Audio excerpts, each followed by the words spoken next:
স্বাগত সবাইকে এনটিভির নিয়মিত আয়োজন সংলাপ প্রতিদিনে। আপনাদের সাথে আছি আমি নজরানা চৌধুরী। দর্শক, বাংলাদেশি পণ্যের ওপর অতিরিক্ত শুল্ক আরোপ নিয়ে মার্কিন যুক্তরাষ্ট্রের বাণিজ্য প্রতিনিধির সাথে বাংলাদেশ প্রতিনিধি দলের 3 দিনের বৈঠক গতকাল অনুষ্ঠিত হয়েছে মানে দিনব্যাপী অনুষ্ঠিত হয়েছে, আরও 2 দিন হবে। সেটি আজকে বাংলাদেশ সময় আজকে রাতে এবং আগামীকালকে রাতে অনুষ্ঠিত হওয়ার কথা রয়েছে। তবে শুধুই শুল্ক আরোপ নয়, বাণিজ্য চুক্তির কয়েকটি ধারা নিয়ে অর্থনীতিবিদ সহ ব্যবসায়ী নেতারা গভীর উদ্বেগ প্রকাশ করেছেন। মার্কিন যুক্তরাষ্ট্রের সিদ্ধান্ত কার্যকর হলে বাংলাদেশের তৈরি পোশাক খাত হুমকির মুখে পড়বে। বিষয়টি নিয়ে আলোচনা করতে আজ আমরা স্টুডিওতে আমন্ত্রণ জানিয়েছি Bangladesh Institute of International Strategic Studies বিজের গবেষণা পরিচালক ডক্টর মাহফুজ কবিরকে। আপনাকে এনটিভিতে স্বাগত জানাচ্ছি। ডক্টর মাহফুজ, আপনি তো নিশ্চয়ই ফলো করছেন বিষয়টা। তো গতকালকে আলোচনাটি শুরু হয়েছে এবং বাংলাদেশের বাণিজ্য উপদেষ্টা এখন সেখানে আছেন, বাণিজ্য সচিবও সেখানে আছেন, একজন অতিরিক্ত সচিব সহ, এবং গতকালকের আলোচনায় দিনব্যাপী আলোচনাটা হয়েছে এবং সেখানে মার্কিন যুক্তরাষ্ট্রের বাণিজ্য প্রতিনিধি উনি হেড করছেন হলো জেমিসন গ্রিয়ার, আর বাংলাদেশ থেকে ভার্চুয়ালি যুক্ত হয়েছিলেন সিকিউরিটি অ্যাডভাইজার খলিলুর রহমান এবং special assistant to chief adviser Faiz Ahmed Taiyeb. তো আপনি কি মনে করেন যে এই আলোচনাটি প্রথম দিনের এত লম্বা আলোচনা পরে আগামী 2 দিন হয়তো একটু শর্ট হবে, সেখান থেকে আসলে এই যে আমরা একটা সংকটের মধ্যে পড়ে গেছি মনে হয়েছে, কারণ গত সোমবার যেই চিঠি প্রধান উপদেষ্টাকে ডোনাল্ড ট্রাম্প দিয়েছেন তাতে কিন্তু সেটি প্রমাণ হয় যে 35% নতুন করে শুল্ক আরোপ। এর আগেও কিন্তু বিদ্যমান যে শুল্ক হার আছে সেটি মার্কিন যুক্তরাষ্ট্রে বাংলাদেশি পণ্যের উপর 15% আছে, সেটির সাথে 35% যুক্ত হলে 50% হয়। তো সেই সংকট থেকে বের হতে পারবো কিনা এই যে আলোচনা হচ্ছে, সেরকম সম্ভাবনা দেখছেন কি? হ্যাঁ, ধন্যবাদ। আসলে আমরা একটু দেরি করে ফেলেছি। গত 3 মাসের মধ্যে এটা সমাধান করা দরকার ছিল। তার কারণ 90 দিনের তো একটা মানে ব্রিদিং স্পেস বা ট্রানজিশন পিরিয়ড যেটাই বলি আমরা কেন, সেটার সুযোগ ছিল এর মধ্যে আলাপ আলোচনা করে এমন একটা জায়গায় পৌঁছতে যেটা সম্মানজনক অন্তত বাংলাদেশের জন্য। তো আমরা আশা করেছিলাম যে অন্তত 25% মতো যদি হতো তাহলে পরবর্তী সময় আলোচনা করে হয়তো আরও কমাতে পারতাম, কিন্তু এখন দেখা যাচ্ছে যে 35% যেটা করা হয়েছে, মাত্র 2% কমানো হয়েছে। এটা আমাদেরকে সম্মান দেওয়া হয়েছে। তার কারণ মাননীয় প্রধান উপদেষ্টার মতো একজন ব্যক্তিত্ব, তিনি যেহেতু সরাসরি প্রেসিডেন্ট ট্রাম্পকে চিঠি লিখেছেন এবং বাংলাদেশের যে প্রস্তাবগুলো ছিল তো সেগুলো তারা বিবেচনা করেছেন, করে আমাদেরকে সম্মান দেখিয়ে 2% মতো কমিয়েছেন। আর যদি অন্য দেশগুলোর কথা ধরি তাহলে সেক্ষেত্রে কিন্তু তারা বাংলাদেশের সাথে ভালো অবস্থানে আছে। মানে শ্রীলঙ্কাটাতে বাংলাদেশের সাথে আরও বেশি ছিল, সেখানে তারা 30% কথা বলেছে এবং তারা নেগোসিয়েশনের জন্য স্ট্র্যাটেজি নিয়েছে। এখন শ্রীলঙ্কা বাংলাদেশের চাইতে ইতিমধ্যেই ভালো অবস্থানে চলে গেছে, তো তারা আরও ভালো করবে আমার ধারণা। হ্যাঁ, এবং ভিয়েতনাম ইতিমধ্যে বেশ ভালো একটা অবস্থায় চলে গেছে, মাত্র 20% তাদের হয়েছে। তো শ্রীলঙ্কা আরএমজি সেক্টরে তো শ্রীলঙ্কা এবং ভিয়েতনামই আমাদের মূল প্রতিদ্বন্দ্বী এবং ভারতের বিষয়ে আমরা এখনও কিছু জানতে পারছি না, কিন্তু আমরা শুনতে পাচ্ছি যে ভারত এবং চীনের সঙ্গে কিন্তু প্যাচ আপ হয়ে গেছে। মানে এই যে বোঝাপড়াটা কিন্তু ইতিমধ্যে যেরকম হয়ে গেছে তাতে করে বাংলাদেশ একটা কর্নারে চলে গেছে ইতিমধ্যেই। তো এই অবস্থা থেকে আমি মনে করি যে যেহেতু 3 মাসে অগ্রগতি খুবই সামান্য, তো এই কারণে এখনকার যে সিচুয়েশন, এখন যে নেগোসিয়েশন যেটা হচ্ছে সেটাতে বাংলাদেশ বেশ খানিকটা কঠিন অবস্থার মধ্যে পড়ে গেছে। বাংলাদেশ যদি আগে আরেকটু ভালো করতো, মানে এই 37% থেকে যদি 25-26% আমরা আসতে পারতাম, তাহলে বাংলাদেশের জন্য এখন একটা ভালো একটা অবস্থান থাকতো। তখন কিন্তু নেগোসিয়েশনটা টাফ হতো এবং বাংলাদেশ তখন তাদের পক্ষে যুক্তি উপস্থাপন করতে পারতো।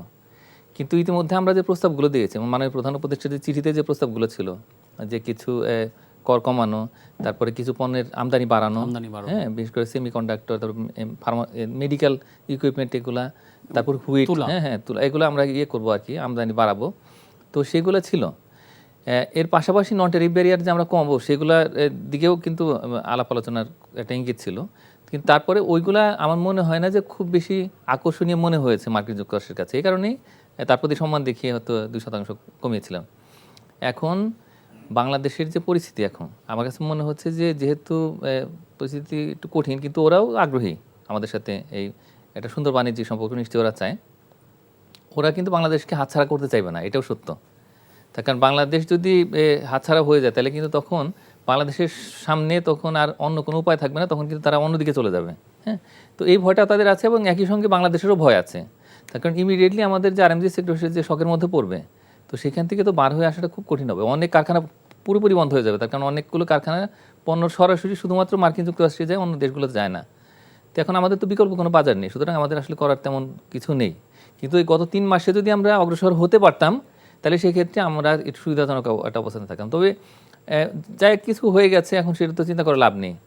তো এখন আমাদের যাতে কোনো সমস্যার ফার্দার না হয়, সেটার জন্য আসলে চেষ্টা করতে হবে। আগামী 2 দিন যেটা আছে, আমাদের সিদ্ধান্ত নিতে হবে যে আমরা একটা শুল্ক চুক্তি বা বাণিজ্য চুক্তি করব ভিয়েতনামের মতো করে, নাকি আমরা এমন একটা স্ট্র্যাটেজি নেব যেটাতে তাদের কাছে অনেক কিছু আমরা অফার করব।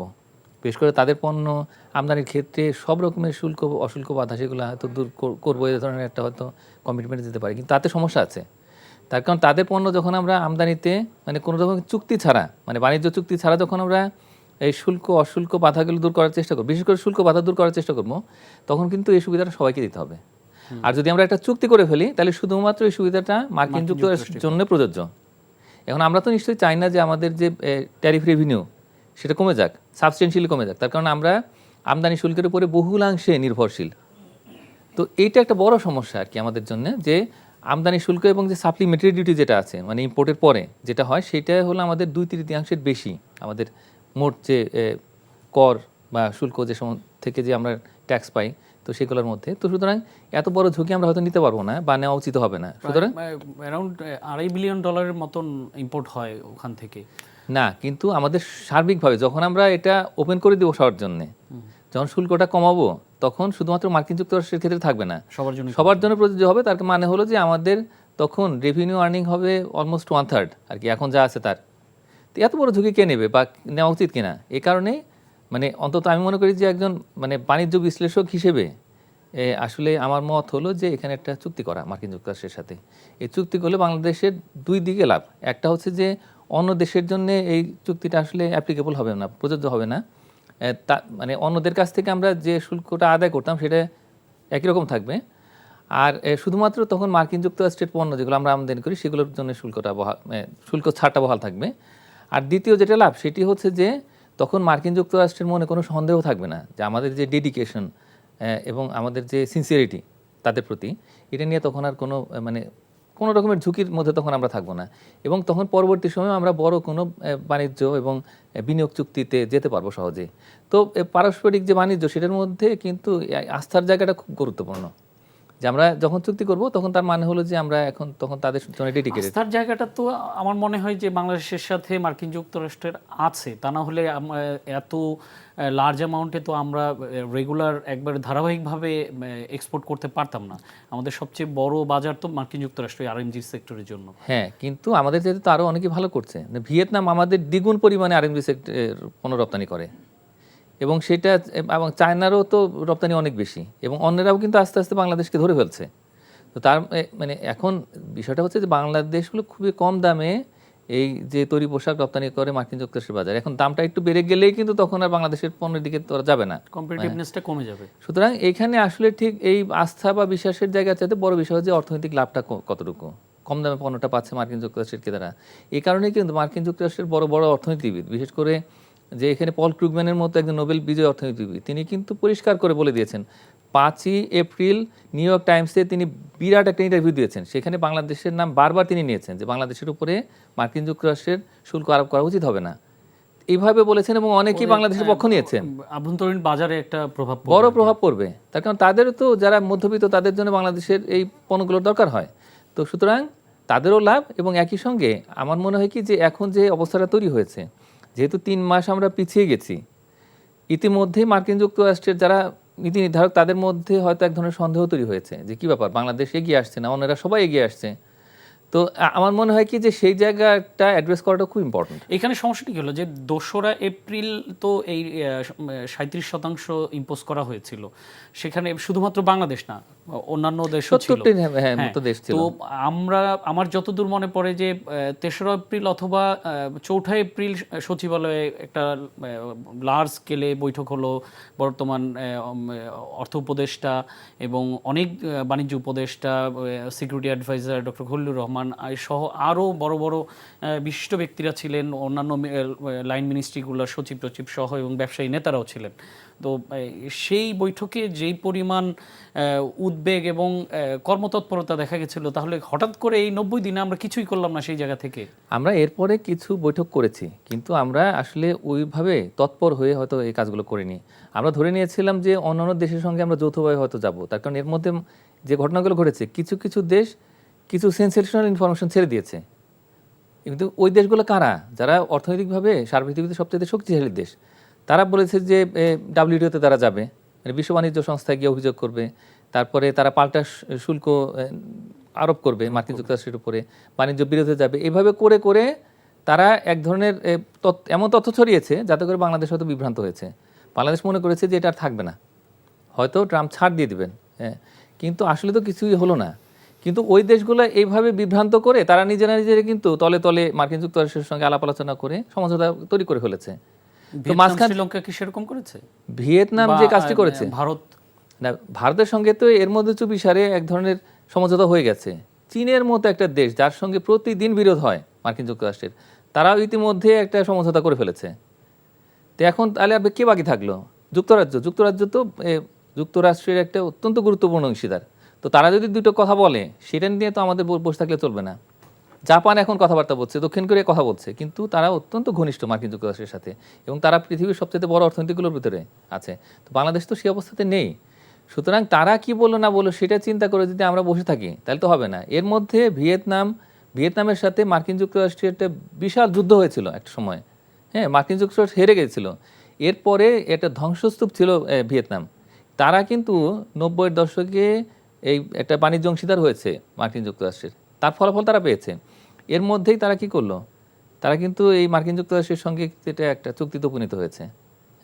তো সুতরাং এই ডেভেলপমেন্টগুলো আমাদের বুঝতে হবে। শ্রীলঙ্কা চুপিসারে কাজটা সেরে ফেলেছে, বাংলাদেশের পাশে তো আসলে কেউ নেই, সুতরাং আমরা সবাই মিলে যাব। তো সেই ধারণা করাটা ভুল হয়েছে বাংলাদেশের। আমি মনে করি যে এই কাজগুলো থেকে শিক্ষা নেওয়া উচিত এবং আমরা যে পিছিয়ে গেলাম এটার কারণে আমরা অনেকটাই চাপে পড়ে গেছি। আপনি একটু আগে যে বলছেন যে বাস্তবতা, যে বৈঠকের বাস্তবতাটা অনেক কঠিন বাংলাদেশের জন্য, সেই জায়গাটায় কি স্পেসিফিক করতে পারবেন যে আসলে কেনই কঠিন? মানে বিষয়টা হচ্ছে কি যে সবসময়ই যখন কোনো একটা ঘটনা ঘটে এবং সেটা সমাধান করার জন্য যদি একটা সময়সীমা থাকে, তাহলে প্রথম দিকেই যদি কাজটা করে ফেলা যায় তাহলে পরে কিন্তু আমাদের একটা কন্টিনজেন্সি টাইম থাকে। হ্যাঁ, আমরা কি করেছি, আমাদের সবচেয়ে লম্বা সময়টা আমরা কিন্তু নষ্ট করে ফেলেছি। এখন যদি এমন হতো যে প্রেসিডেন্ট ট্রাম্প কোনো কিছুই না করে, কোনো চিঠি না দিয়ে আর সময় না দিয়ে সরাসরি এটা ইম্পোজ করে ফেলতেন 8 তারিখে, তখন আমরা কি করতাম? তখন আমাদের কিন্তু এই 37% শুল্ক দিতে হতো, তাই না? কিন্তু তিনি, আমি মনে করি যে অনেকটাই সৌজন্য দেখিয়েছেন, যে আরও 20 দিন সময় দিয়েছেন আমাদেরকে। তো এখন তার মানে হলো যে এটা একটা ওয়ার্নিং আর কি, যে এর মধ্যেও যদি না পারি কিছু করতে তাহলে কিন্তু আর হলো না, আর কোনো সুযোগ থাকবে না। তো এই বিষয়গুলো বুঝতে হবে। সবসময় আমাদের যতটুকু সময় আছে তার মধ্যেই, যে কারোর জন্য এটা প্রযোজ্য, যে প্রথম দিকে কাজটা সেরে ফেলতে হবে। তো সেরে ফেললে যদি কিছু বাকি থাকে তাহলে সেটা আমরা পরে করবো আস্তে আস্তে। তো সেই কাজটা আমরা করিনি, আমরা খুবই অগোছালো ছিলাম বলে মনে হয়েছে। প্রথম দিকে মাননীয় প্রধান উপদেষ্টার যে দপ্তর, সেখানে কিন্তু যমুনাতে কিন্তু পুরো আলাপ হয়েছে এবং তার আগে বিডা আলাপ করেছে, সারা দিনব্যাপী বৈঠক করেছে তার এক সচিবালয়ে বৈঠক হয়েছে। সব মিলে যে প্রিপারেশনটা ছিল সেটার ফলাফল কিন্তু আমরা দেখলাম মাননীয় প্রধান উপদেষ্টার কাছে একটা চিঠি গেছে প্রেসিডেন্ট ট্রাম্পের কাছে, খুব দ্রুত গেছে। এরপরে আমাদের আসলে কাজগুলো ঠিকমতো হয়নি।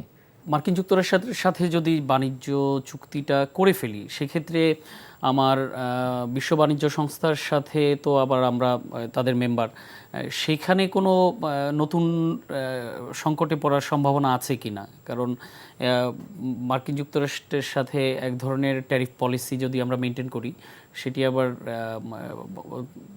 WTOর সাথে আমাদের যেই টার্মস অ্যান্ড কন্ডিশনস আছে সেগুলোই কোনো সাংঘর্ষিক হবে কিনা, বা আমাদের নতুন করে সংকট তৈরি হতে পারে কিনা? এখানে দুটো বিষয় আছে।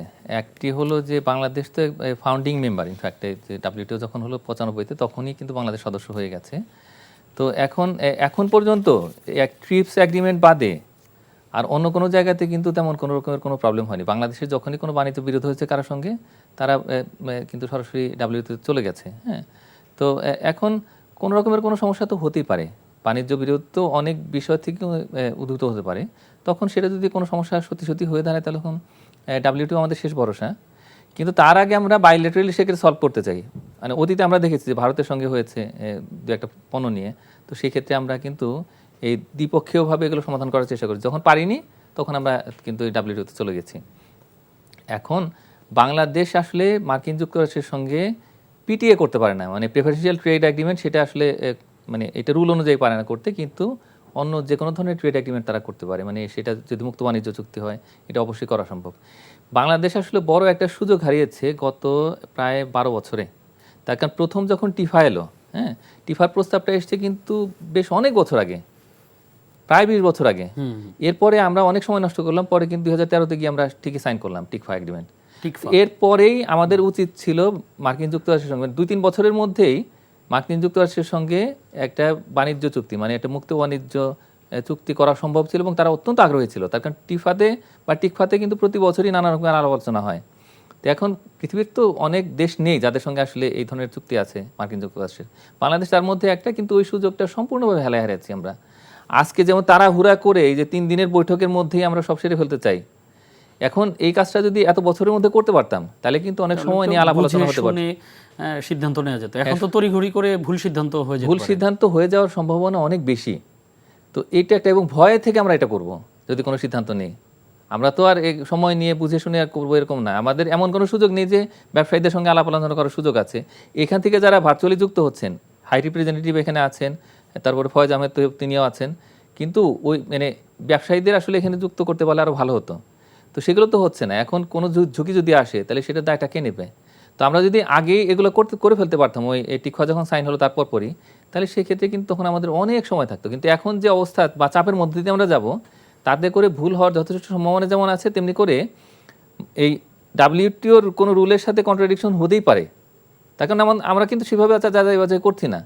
তো সুতরাং এই জায়গাগুলোতে যদি হয়, পরে আমরা আসলে এটা আলাপ আলোচনা করে সমঝোতার পথে যেতে পারবো। কিন্তু একটা চুক্তি করলেই তার মানে এই নয় যে সেটা চিরস্থায়ী। যে কোনো চুক্তিতে কিন্তু কিছু সেফগার্ড ক্লজ থাকে, আবার কিছু থাকে যে সেটা পরবর্তী সময় আলাপ আলোচনা করে সে ঠিক করে ফেলা যায়। তো সুতরাং আপাতত আমাদের একটা চুক্তি করলে আমার মনে হয় না যে সেখানে তেমন কোনো ক্ষতির কিছু আছে।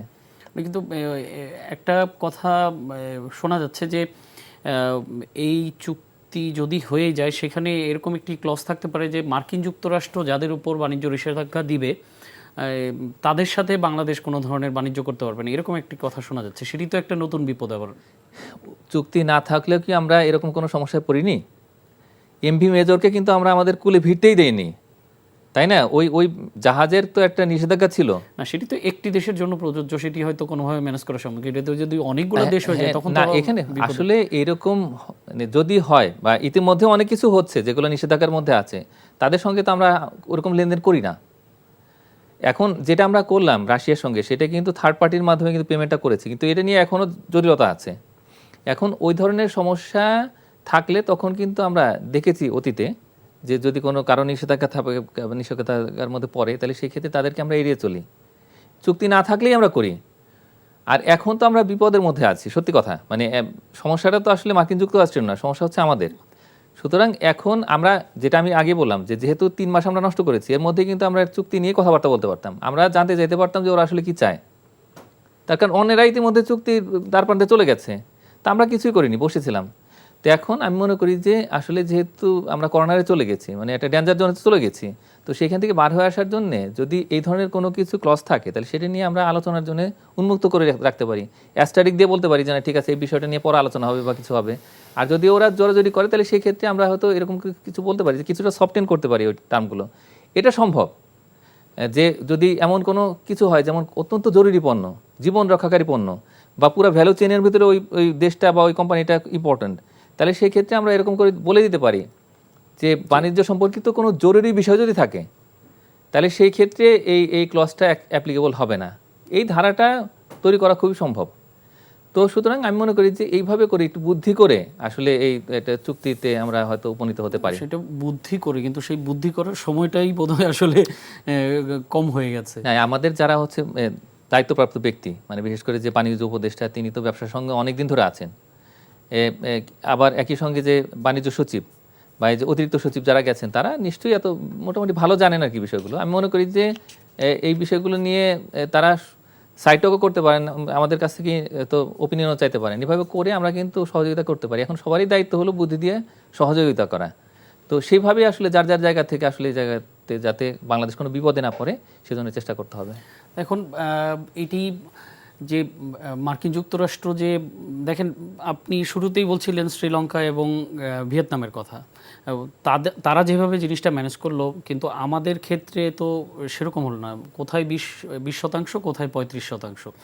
তো এই জায়গাটাই কি বাংলাদেশের যে একটি ইন্টারিম সরকার দায়িত্বে আছে, রাজনৈতিক সরকার নেই, মার্কিন যুক্তরাষ্ট্র কি এই সুযোগটা নিতে চাচ্ছে কি না, যে এই সরকারের যেহেতু রাজনৈতিক অভিলাষ বা রাজনৈতিক শক্তিটা ওরকম নেই, এদের কাছ থেকে আদায় করাটা সহজ হবে, সেই সুযোগটা নিতে চাচ্ছে কি না ওরা, বা এর সাথে এই শুল্ক আরোপ বা বাণিজ্য চুক্তির বিষয়গুলো, ক্লজগুলো কি আসলে ভূরাজনৈতিক কৌশলের অংশ কিনা? আমি মনে করি যে ভূ রাজনৈতিক কৌশলের চাইতে এই আসলে আমাদের যে একটু ভুল ছিল কৌশলে, সেটাই অনেকটা দায়ী। তা আমরা এই অনেকটাই সময় হেলায় নষ্ট করেছি। হ্যাঁ, আমরা ধরে নিয়েছিলাম যে অনেক কিছু হবে, ইফ অ্যান্ড বাটের উপর ডিপেন্ড করেছি। তো আমরা মনে করেছি যে আমাদের পাশে হয়তো কেউ দাঁড়াবে। হ্যাঁ, তো অন্তত সবাই মিলে না হলেও কিছু অন্তত মানে রিজিওনাল গ্রুপিং থাকে, তারা হয়তো আমাদেরকে হেল্প করবে। কিন্তু তারা নিজেরা নিজেরা আখের গুছিয়ে নিয়েছে, আমাদের পাশে কিন্তু দাঁড়ায়নি। তো আমাদের ওই প্রত্যাশার জায়গাটাতে থাকাটাই একটা ভুল ছিল। তো এখন ভুল করেছি, কিন্তু আমরা তো কোনো অন্যায় করিনি। হ্যাঁ, তাদের সঙ্গে একটা সুন্দর বাণিজ্যিক সম্পর্ক আমাদের আছে। তো এখন ওইভাবে আসলে প্রেজেন্ট করা দরকার বাংলাদেশের কেসকে। তবে অবশ্যই আপনি যেটা বলেছেন সেরকম বিষয় থাকতেও পারে। কেউ কেউ অতি উৎসাহী হয়ে গিয়ে হয়তো কানে কিছু একটা দিয়ে থাকতেও পারে। হ্যাঁ, তো আর তারাও তো দেখছে যে বাংলাদেশের পরিস্থিতি কেমন, বাংলাদেশে প্রচুর সমস্যা তৈরি হচ্ছে, প্রতিদিন আন্দোলন হচ্ছে। তো ওগুলো নিয়েও সরকার ব্যস্ত। তো সরকারের তো প্রায়োরিটির কোনো শেষ নেই, মানে এত কাজ সরকারের হাতে, কোনটা রেখে কোনটা করবে। আমার মনে হয় কি যে কৌশলেও কিছুটা ভুল আছে, আবার একই সঙ্গে যে এই অনেক সমস্যা মোকাবেলা করতে হচ্ছে, তারপরে এই যে প্রতিদিনই বিভিন্ন রকমের নেগোসিয়েশন সেগুলো করতে হচ্ছে সংস্কার নিয়ে। তো সব মিলে আমি মনে করি যে এই সব কিছুরই একটা সামগ্রিক ফলাফল তো আছে। আর এর পাশাপাশি অবশ্যই যে এটা নির্বাচিত সরকার থাকলে তখন তাদেরও চিন্তা ভাবনা বা তাদের আলাপ আলোচনাটার ধরনটা ভিন্ন হয়। হ্যাঁ, তো এটাও ঠিক যে এখন কি করব আমরা, মানে এখন তো যেহেতু নেই, তো এখন ওইটা তো আফসোস করে লাভ নেই। কিন্তু আমরা আরেকটু ভালোভাবে কৌশলী যদি হতে পারতাম, খুবই তৎপরতার সঙ্গে যদি প্রথম দিকেই তারা কি চায় সেটা জেনে সেইভাবে আসলে কাজ করতে পারতাম, তাহলে সেক্ষেত্রে হয়তো আমরা একটু সফল হতে পারতাম। তো মার্কিন যুক্তরাষ্ট্র থেকে এই শুল্ক আরোপের পেছনে প্রধান কারণ তারা যেটা উল্লেখ করছে যে বাণিজ্য ঘাটতির বিষয়টা, যে প্রায় $515 কোটি বাণিজ্য ঘাটতি আছে, এটা বাংলাদেশের দিকে ইতিবাচক আর কি। তো সেই জায়গাটায় বাংলাদেশ প্রায় গত বছরের হিসাব অনুযায়ী $736 কোটি রপ্তানি করেছে। তো এই গ্যাপটা কি আসলে কমিয়ে নিয়ে আসা সম্ভব, আমরা যেই ইম্পোর্ট বাড়ানোর কথা বলছি সেটি দিয়ে? হ্যাঁ, আমি মনে করি যে বাংলাদেশ যেহেতু মূল যে পণ্যগুলো আমদানি করে মার্কিন যুক্তরাষ্ট্র থেকে, সেগুলো বাড়ালেই হয়। হ্যাঁ, বিশেষ করে এখন আমরা বোয়িং এর কথাবার্তা বলছি যে না, বোয়িং আমদানি করব, বোয়িং কি প্রতিদিন লাগে না, তাই না? অল্প কিছু হয়তো করতে পারবো। এখন অন্য যে পণ্যগুলো বিশেষ করে এখান থেকে কম আমদানি করতে পারি, আমরা যদি কানাডা থেকে নিয়ে আসতে পারি কম, তাহলে কেন আমরা মার্কিন যুক্তরাষ্ট্র থেকে আনতে পারবো না? আমরা যদি ব্রাজিল থেকে ভোজ্য তেল আমদানি করতে পারি, তাহলে কেন মার্কিন যুক্তরাষ্ট্র থেকে পারবো না করতে? তাই না? এটা কাছাকাছি তো দেশ, আমাদের জাহাজ ভাড়া। কিন্তু ভোজ্য তেলে তো মার্কিন যুক্তরাষ্ট্রের সক্ষমতাও থাকতে হবে। না, ওরা তাদের কাছে, আমরা কিন্তু কথা দিয়েছি যে তাদের কাছ থেকে আনবো, এটা তেল বীজ দুইটাই আনবো। এটা কিন্তু মাননীয় প্রধান উপদেষ্টার যে চিঠিটা ছিল ওর মধ্যে পরিষ্কার উল্লেখ ছিল। হ্যাঁ, তো আমরা কিন্তু ভুট্টা আমদানি করতে পারি, তাই না? এই যে খাদ্য পণ্যগুলো সহজে আমদানি করা সম্ভব, তুলা আমদানি করা সম্ভব, তুলা তো করছি আমরা আমদানি। এগুলো যদি আমরা দ্বিগুণ করে ফেলি ফর এক্সাম্পল, তাহলে সেক্ষেত্রে কিন্তু অনেকটাই বাণিজ্য ঘাটতি কমে যায়। না, ঘাটতি কমে যায়, কিন্তু দেখেন তুলা আমদানি করি, কিন্তু আমরা আমাদের টার্গেট থাকে সর্বশেষ ওই আরএনজি সেক্টরই। ঠিক আছে, তো একদিকে এক্সপোর্টের ওপর ডিউটি ইম্পোজ হচ্ছে, আবার অন্যদিকে আমরা ভারত থেকে তুলা আমদানি করি, সেখানে কস্টিং বেড়ে যাবে তুলা মার্কিন যুক্তরাষ্ট্র থেকে আমদানি করলে। তো আমার তো সেই আরও বেড়ে যাচ্ছে কস্টিং। আচ্ছা, একটা ছোট্ট হিসাব দেই, প্রেশারটা সেই আরএমজি সেক্টরের উপর। আমি বলি ঘটনাটা কি। মার্কিন যুক্তরাষ্ট্র এবং চীন থেকে আমরা কত $1 বিলিয়ন তুলা আমদানি করি? $10 বিলিয়ন। আমরা যদি সেখানে যদি 500 মিলিয়ন অন্তত ইউএস থেকে আমদানি করতে পারি অতিরিক্ত, তাহলে সেক্ষেত্রে কিন্তু সম্পর্কটা ভালো হয় এবং সবচাইতে যেটা কাজ হবে সেটা হলো যে মার্কিন যুক্তরাষ্ট্র থেকে আমরা যে পণ্যই আমদানি করি না কেন তাদের একটা লবিস্ট গ্রুপ আছে, পুরো সার্ভিসটা আমরা ফ্রি পাবো। তখন তারাই চাইবে যে বাংলাদেশের পণ্য আমদানি বেশি করা হোক মার্কিন যুক্তরাষ্ট্রে, এবং যত সমস্যা আছে সেই সমস্যাগুলো তারা নিজেদের কাঁধে নেবে। সুতরাং তুলা যদি আমরা আমদানি করি তাহলে তুলার যে লবি আছে, ইউএস কটন লবি, তারা অত্যন্ত স্ট্রং, তারা কিন্তু বাংলাদেশের আর্মিদের জন্য কাজ করবে। তো এই বিষয়গুলো আমরা কেন বুঝি না? ভারতের সেই সুবিধাটা আমরা পাবো না, আমরা কিন্তু চীনের সেই সুবিধাটা পাচ্ছি না।